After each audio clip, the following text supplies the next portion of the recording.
Hi! So today we're going to be talking about your pregnancy journey. Now, while your pregnancy is all about the happiness that you share with your partner, there is a slight chance that at the back of your mind or at the back of your husband's mind, a small little thing called how much do I need to budget might pop in. To make things a little more interesting, I'm going to share my screen with you. Now, your pregnancy journey can be divided into three. Your prenatal phase, that is the phase before you give birth, the hospital and the delivery, and your first year right up to your little one's first birthday party. Now, to budget for this, let's start with the pregnancy confirmation. Confirming you're pregnant includes the home pregnancy test. You would need to go to a hospital to confirm the pregnancy. Then you would do a registration to open a patient file, and they would ask you to do a blood and urine test to confirm pregnancy. Doctor's consultations are something that you would have to do many times during your entire pregnancy.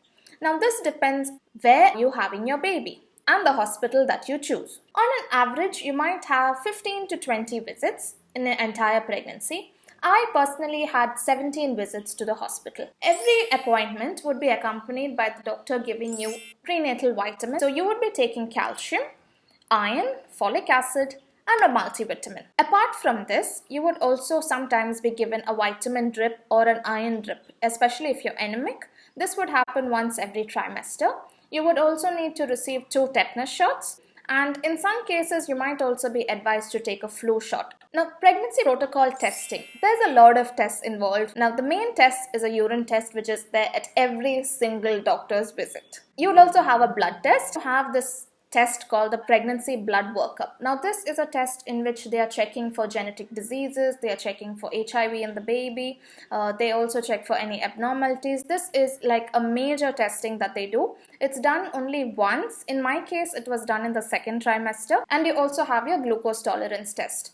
Now, your glucose tolerance test is also done after the 24th week, and in case you're having high levels of glucose, then they might repeat that test. Ultrasounds and scans are the most exciting parts of having a baby. Now, there are different kinds of scans that you do, and while I was trying to figure out how much it costs, I noticed that every single scan costs you a different amount. It depends upon the type of scan, whether it's an internal scan or an external scan, which is an ultrasound. There's also a test called the obvious fetal color Doppler. Now, this is kind of like a 4D scan where you can actually see the baby, you can see the blood flowing through the umbilical cord. It's also a good experience, but it's not mandatory to have it done. Altogether, my prenatal costs, including the pregnancy confirmation, came up to an average of 31,000. But don't be alarmed by this large number. It works out to a monthly cost of roughly 3,500 rupees. Now we go to additional items. We would need maternity clothing, be helpful for you as postpartum clothing. You would also need a lot of abdominal underwear, and this would be the underwear that you're using at least 6 months postpartum in case you have stitches. You would also need some luxury items like maybe a pregnancy pillow or a maternity belt, depending upon your physique. And you also would require a pair of flat shoes. I was very surprised when I heard that as your tiny little feet are growing inside your womb, your feet increase a whole size, and that change is permanent. As much as I didn't want to believe it, yeah, your feet do change a size. Your delivery and hospitalization costs depend a lot upon the kind of birth that you have. Just as each of us are unique, the birthing experience is also unique. Now, you have options such as a normal delivery, an induced delivery, a painless delivery via epidural, a C-section, or a water birth. Depending on the kind of delivery that you have, your costs can come from about 5,000 rupees right up to about 75,000 rupees in case it's a C-section. The first question that the hospital registration would ask you is, are you insured or not? In my case, even though my insurance was allowing me to have cashless treatment, the hospital did ask for a deposit of 2 days room. Cost that you would have to check with your network provider would be, which are the hospitals covered, the type of births covered. Some births are not covered under insurance. For example, a water birth may or may not be covered. And an epidural. As much as we love the epidurals and the fact that we don't have to feel pain, the insurance companies don't love it as much. There's also the possibility that after the baby is born, they might have a little fever and need to be admitted into the NICU. You would also need to check if the baby is covered under the mother's insurance. So you might want to make that phone call just to be prepared. Hospitalization costs for your baby. That would include the baby's registration, the pediatric consultations that they would have, any NICU usage. You would also have vaccinations. Now, vaccinations would include at birth, 3 days after birth, just before being discharged, and you would also have periodic vaccinations during the child's first year. The first year is entirely up to you. Now, you have two options of feeding a child: mother's milk, or you could formula feed the child.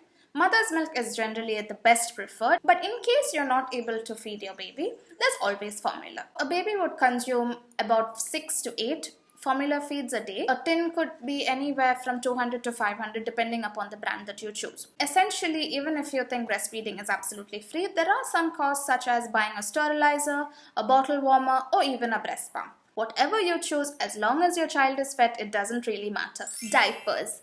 On an average, a baby might change 8 to 10 diapers in a day. You could save money by subscribing to a diaper subscription either on Amazon or FirstCry, and you could bring down the cost by about 15 to 20%. Tiny little baby clothes would be the cutest little clothes that you see, but the baby would outgrow these clothes in a flash. So don't spend all your money on only buying newborn clothes. Space it out depending upon the growth phases. Also have some other baby essentials like a baby cot, a pram, a bathtub, bath soaps, lotions, moisturizers, and also baby toys to keep your baby entertained. Some additional fun items that you would have to budget for would be your baby shower, your pre-maternity shoot, your religious rituals like your 7th month or your 9th month rituals. After pregnancy, you might want to indulge in warm Ayurvedic baby massages as well as soodhika treatments for the mother. Trust me, those warm oil massages might be the only thing that gives you strength to wake up after a sleepless night of constant feeding and a crying baby. So to conclude with our prenatals, hospital and birthing costs, and your first costs, this would give you a general idea of what to budget for your baby. Don't forget,